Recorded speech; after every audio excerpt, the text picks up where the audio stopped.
E aí, tá gostando dos relatos? Então o que você acha de deixar um like aí no vídeo, hein? Gosta dos relatos? Deixa o seu like, mesmo que seja nos cortes.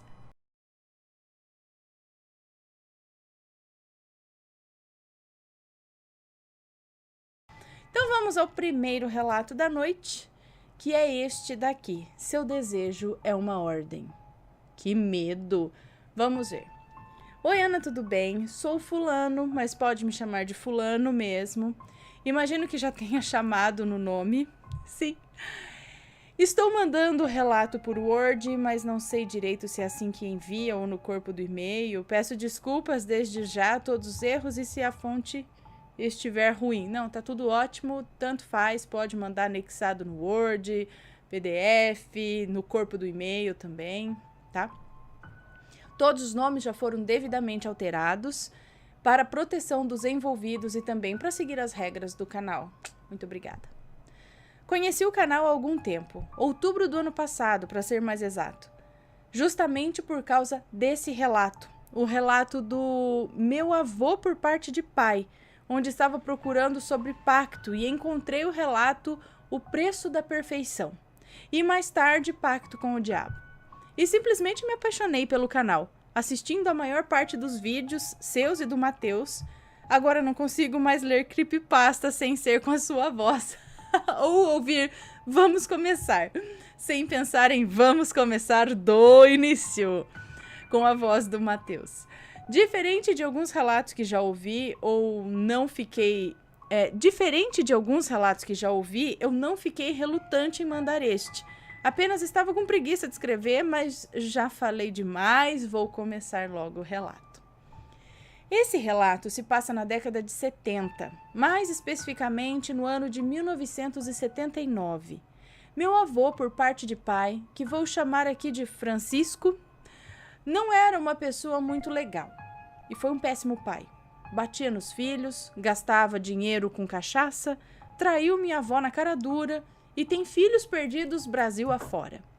Ninguém sabe direito o que a minha avó viu nele, já que trocou seu noivado com um homem que parecia ser incrível pelo meu avô, que não era nem metade. O amor e trocou esse homem que era incrível parecia ser incrível pelo menos, pelo meu avô que não era nem metade. O amor e seus mistérios, não é mesmo? Essa história começa em Brasília. Meu avô casou-se e morava com a minha avó no interior do Ceará, perto da divisa com Pernambuco. Porém, estava em Brasília, pois viajava mais do que podia, mesmo sem dinheiro. Dessa vez, tinha o objetivo de ir para São Paulo pela primeira vez e concluiu o objetivo. Disse que ia a qualquer custo, juntou um dinheiro de trabalhos de rua mesmo e foi viajando de estrada, com carona, ônibus, caminhão, tudo que dava. Tudo que dava estava destinado. Minha avó já estava grávida de 8 meses quando ele saiu de casa e ela pediu para ele não ir, mas ele apenas deu o nome que queria para a criança. Tipo Maria Clara se fosse menina e João se fosse menino. E disse que depois ele ia conhecer o filho, porque ele queria ir para São Paulo, e ele iria, nem que o diabo tivesse que levá-lo. Epa! Em um fim de tarde em Brasília, meu avô disse que estava fumando em uma rua, quando um homem muito charmoso se aproximou dele. Olha, a gente já chegou com a conclusão que o diabo é bonito. Porque, assim, quando vem aquele próprio, quando ele vem te propor um negócio, ele é boa pinta. Então, vocês não se enganem, não. Você vê, aquele bicho feio, aquilo é um demoninho mandado por ele. Agora, o capirotão lá, ele é boa pinta. Ele é bonito. Ele vai te seduzir se for forte. Enfim, vamos lá. Quando um homem muito charmoso se aproximou dele, era um homem negro, de terno preto azulado, e que ele disse que cheirava muito bem, pois ele percebeu sua presença pelo cheiro, e então ele disse, tá vendo, tô falando, charmosão, cheirosão, bonitão. E ele disse assim, meu senhor, você está num dia de sorte, te vi por aqui, gostei do senhor, e vou lhe realizar 3 desejos. Como assim? Meu avô disse que olhou de cima a baixo, achou que o cara estava bêbado e disse que nem deu muita bola, mas o homem insistiu. É verdade, meu senhor. Se está em dúvida, faça um desejo que eu vou provar. Meu avô disse que achava aquilo a maior mentira do mundo e que o cara devia estar mesmo bêbado. Por isso cheirava tão bem. Devia ter se enchido de perfume para disfarçar o cheiro da cachaça. Mas como não tinha nada a perder, né? E ele disse assim, seguinte, me leva para São Paulo então. Quero ver se vai mesmo me realizar. Somente isso? O bonitão falou. Somente isso? Não vai pedir mais nada? E aí ele falou, não, por enquanto não. Então, seu desejo é uma ordem. E o homem saiu e foi andando até sumir de vista. Meu avô disse que depois disso ele começou a sentir um sono que nunca sentiu na vida. Que parecia que cada pálpebra pesava uns 800 quilos. E como não era bem visto, moradores de rua, ele se esquivou para um canto entre os prédios, colocou sua mochila ali e dormiu. Até que acordou um pouco... Colocou sua mochila ali e dormiu. Até que acordou em um banco, com muito barulho de carro, e quando ele se levantou, se tocou que não sabia onde estava. Perguntou para um morador e ele disse que estavam no Brás, em São Paulo. Ana, ele disse que não era possível ele chegar a São Paulo não tão rápido. Logo foi atrás de saber que dia que era. E se passar apenas um dia do tempo que estava em Brasília. Ele ficou embasbacado. De fato, ele havia chegado em São Paulo há pouco tempo. De início, ele não acreditou, mas logo se tocou que aquilo era real. Então ele aproveitou para curtir, saiu andando para lá e para cá no estado, deu várias pernadas, rodou o centro de São Paulo quanto podia. De noite ele pegou a mochila, um cigarro, acendeu de novo. Quando sentiu o cheiro, aquele cheiro bom, aquele perfume novamente. E então o homem charmosão lhe apareceu. Gostou do meu presentinho? Agora acredita no que eu disse? Meu avô logo falou que ia usar seu segundo pedido para dinheiro. Ele queria que ele tivesse muito dinheiro. O homem então pediu a mochila dele. Meu avô entregou a mochila, que não tinha muito, alguns poucos cruzeiros, roupa para lavar e alguns maços de cigarro. O homem então pegou a mochila, tirou um papel do bolso e colocou um papel dentro e disse para ele esperar. Pediu para ele o acompanhar e o levou para um hotel. Pagou o quarto e falou para ele descansar e aproveitar o presente. Meu avô disse que nunca esteve em um quarto tão luxuoso na vida dele, Ana. Quando lhe foi batido na porta um serviço de quarto com um buffet delicioso, mas nem foi a melhor parte, segundo ele. De noite, lhe apareceu 2 mulheres lindas que fizeram ele muito feliz ali naquela noite. No outro dia, quando ele se levantou, as 2 mulheres não estavam mais lá. Porém, na cadeira dele, ele viu que a mochila estava cheia. E quando abriu, ele percebeu que estava cheia de dinheiro, Ana. Disse que nunca na vida dele ele viu tanto dinheiro. Tanto que ele ficou morrendo de medo de acharem que ele era um ladrão. Porque um Zé Ninguém ter tanto dinheiro na mochila, né? Iam achar que ele roubou um banco. Ana, ele disse que naquele dia resolveu ir à Catedral da Sé, lugar que ele não tinha visitado. Pegou a mochila e foi para lá de carro, pois agora ele podia pagar. Ao chegar na catedral, ele se ajoelhou nos degraus da igreja mesmo, e então uma mulher lhe tocou no ombro. Meu avô já ia virar para xingar e quem o interrompeu? Meu avô já ia virar para dar um xingo em que... ele já virou para dar um xingo em quem o interrompeu, porque ele parou lá para fazer uma oração, acho que alguém chegou lá, dá licença que eu tô fazendo oração.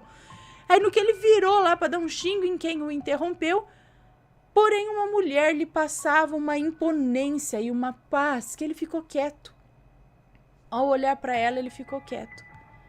Ela então disse, e como pretende pagar a sua dívida? E ele falou, que dívida? Não devo nada a ninguém? E ela falou, não deve?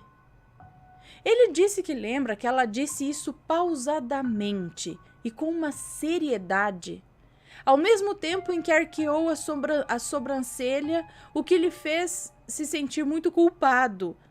E foi tão impactante que ele não se esqueceu dessa expressão nunca. Tipo, não deve a sobrancelha. Você acha que o dinheiro que vem nessa mochila, o que ganhou ontem com aquelas impuras, e que como chegou aqui nessa cidade foi de graça? Nada que vem dele vem de graça, meu caro. Meu avô olhou para ela com cara de assustado e perguntou quem? Ao qual a mulher gritou já impaciente. Ora, quem? O diabo!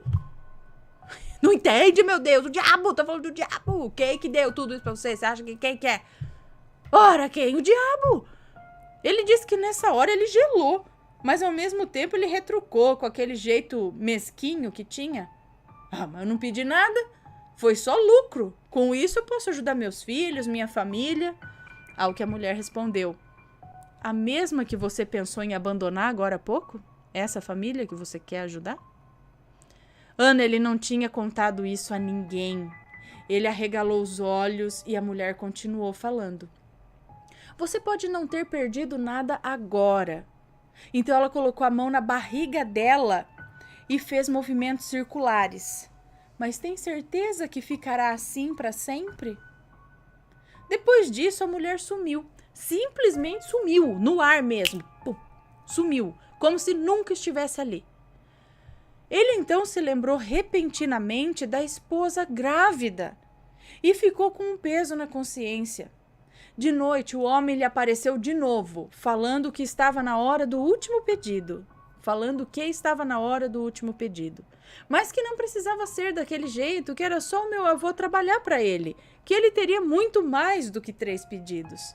Teria poder, fama, tudo isso. Uma vida cheia de luxos. Meu avô então disse que ele não faria isso. E que não queria mais fazer acordo com ele, e com o que ele representava que se sentiu enganado. Não queria fazer acordo com ele, nem com o que ele representava, que se sentiu enganado e que não era justo. O homem só disse que muitas coisas não eram justas, principalmente ser tão generoso e não receber nada em troca, e que ele pagaria por acabar um acordo com ele. Ele pagaria se interrompesse um acordo com ele, uma coisa assim, acho. Naquela noite, meu avô foi tirado a tapas do hotel. Chamaram ele de vagabundo e o dinheiro em sua mochila havia desaparecido, sobrando só os velhos cruzeiros que ele já tinha antes. Então porque ele desfez o acordo, acabou tudo. Ele correu dali atrás de uma carona, de um ônibus, de carro, qualquer coisa que pudesse levá-lo de volta ao Ceará. Achou uma velha caravana e conseguiu ir viajando aos poucos, fez trabalhos de carregar coisas, fazer entregas, qualquer coisa, e chegou ao Ceará, 1 semana depois, comendo pão que o diabo amassou, quase que literalmente, né? Ao chegar lá, minha avó estava acamada e minha madrinha estava cuidando dela. A criança, Ana, havia nascido morta. Foi-me descrito que ela nasceu de um jeito tão horrível que eu me recuso a falar aqui. Meu avô, depois disso, sempre teve pesadelos, até hoje, dizendo que ele já está condenado, que terão próximas, não sei o quê. E pensa que isso deixou ele...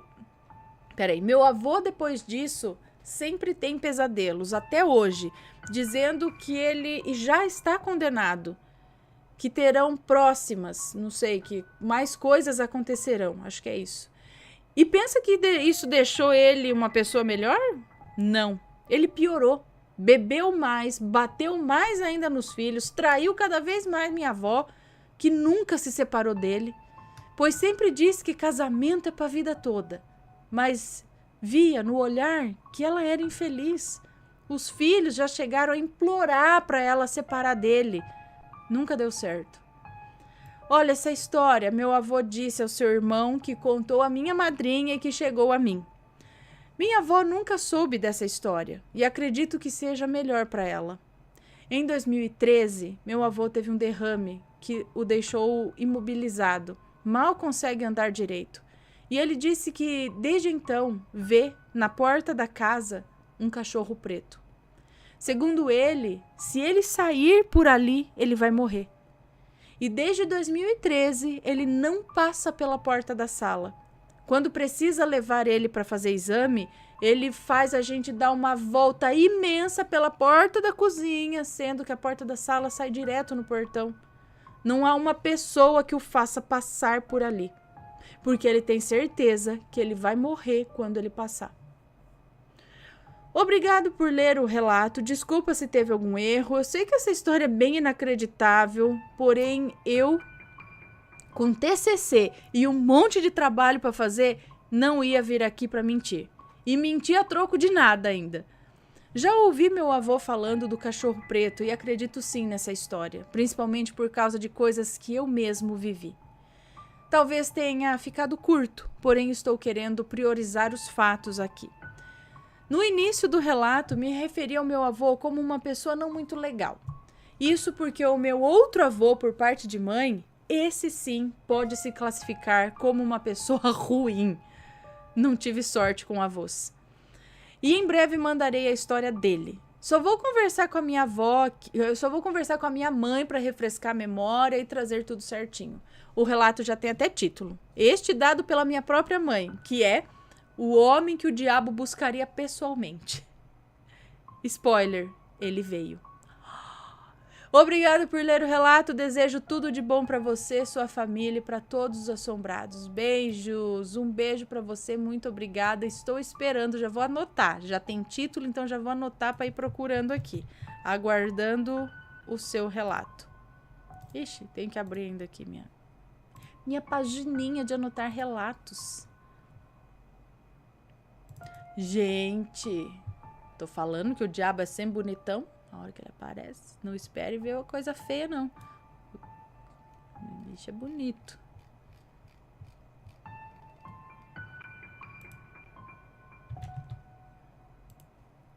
Anotando aqui. Beleza. Gente, olha, só porque ele falou aquilo lá, eu vou nem que o diabo me leve. Ele apareceu já propondo tudo. Tá louco. E quem era aquela mulher? Primeiro eu pensei, deve ser Nossa Senhora, alguma anja, não sei, mas foi uma mulher que foi alertar ele lá. Falou, oh, Dio mio, é o diabo. E aí ele falou, não vou perder nada. Ela passou a mão na barriga e falou, não. Ou seja, ele perdeu o filho, a filha, não sei. Credo. Bom, deixa eu dar um beijo nesse pessoal muito bonito.